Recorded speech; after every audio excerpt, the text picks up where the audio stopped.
What's up, guys? Drew here. Welcome back to Starting Out Solitary. It's week 210, and we are discussing ethics with regards to money magic. Now, I don't have special ethics for money magic, and that's not that I don't have ethics at all. It's just that my ethics cover magic in general. So I don't have any special rules when it comes to money magic, but I guess I'll go into my ethics as far as magic goes, because if you want to break it down, they are my ethics for money magic then. My magic is tied to my spirituality because my path, my beliefs are pantheistic. For me, spirit is all pervasive. So my center, my knowing, the way that I live my life and work my magic is that everything is connected, is that there is no lack.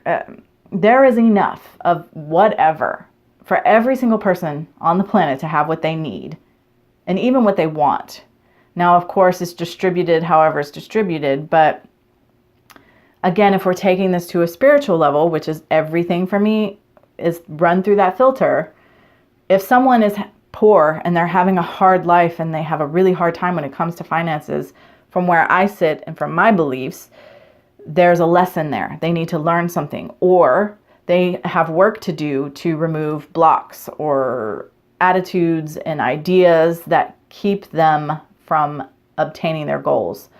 And I don't look at that as a negative thing at all. For me, that is a very positive thing. You have the opportunity to do the work to, possibly alleviate karmic ties and things carried over from past lives or even ancestral.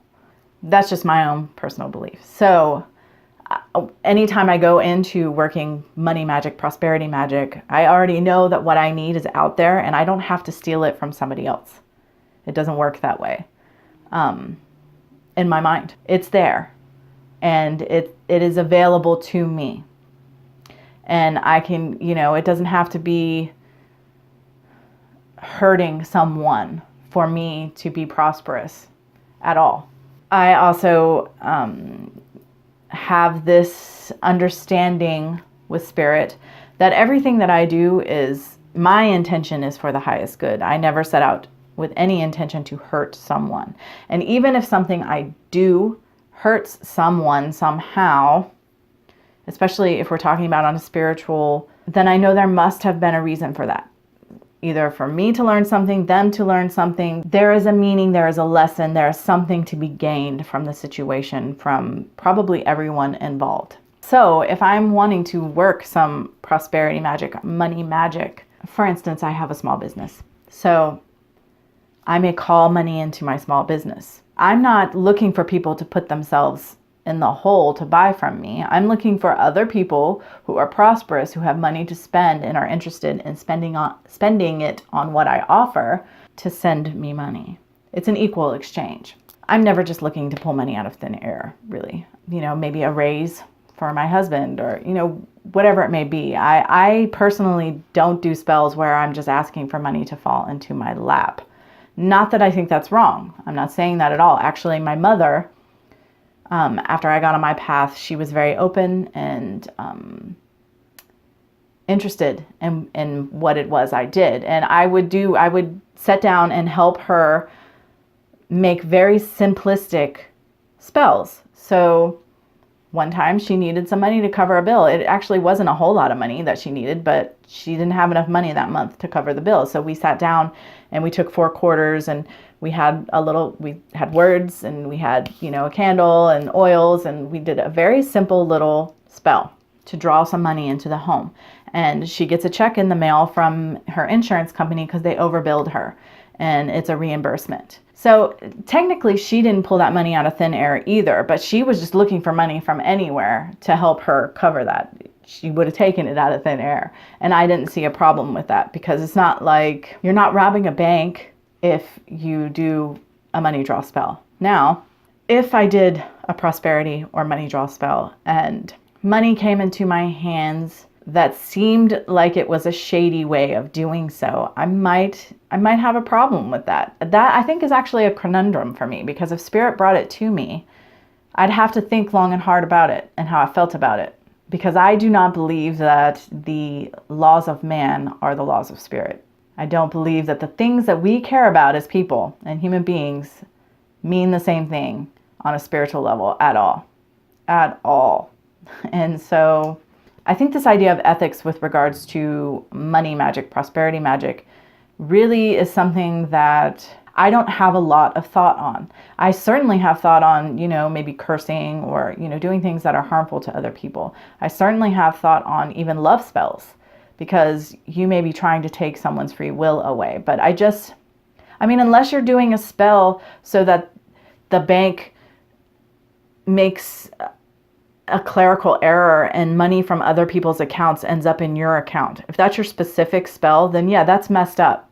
Like that's against my personal ethics. But as far as just calling money and prosperity into your life, I don't see how that is a negative, or why that needs to be tempered with ethics of some sort in any way. You are not seeking to harm anyone. You are only seeking to build yourself up. And honestly, the more money I have, the more money I put back into my economy, and the better my economy does. So me being prosperous is only good for everybody. It's good for the grocery store. It's good for the clothing stores. It's good for witchy shops. It's good for all manner of business. It's good for the lawn and garden section of any local store or the local nursery or what have you, because the more money I have just laying around, the more money I can spend on things I want and not just the things I need. So I don't really understand this idea of having ethics for the most part. Like I said, if you're doing shady, if you're trying to take something from someone else to make yourself better without there being some sort of equal exchange on some level, that's not okay. But if you want to do spells to help you win the lottery, go for it. As far as I'm concerned, I don't see anything wrong with that at all.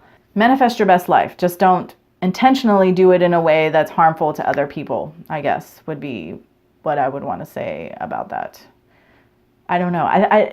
The topic really does confuse me, because I don't think that most people who do prosperity or money magic are doing anything other than calling more to themselves. They're not trying to take it specifically from someone else or harm someone else by doing so. And I am the strongest believer that if you're doing well, then everybody all around you can do well. So I don't know. I am not Wiccan, but and it harm none, I think, is a good rule. I'm not Christian, but do unto others as you would have them do unto you, I think, is a good rule. So, that's kind of my ethics when it comes to money magic, I guess. Another rambly video. Thanks, guys, for watching. And until next time, much love and gratitude.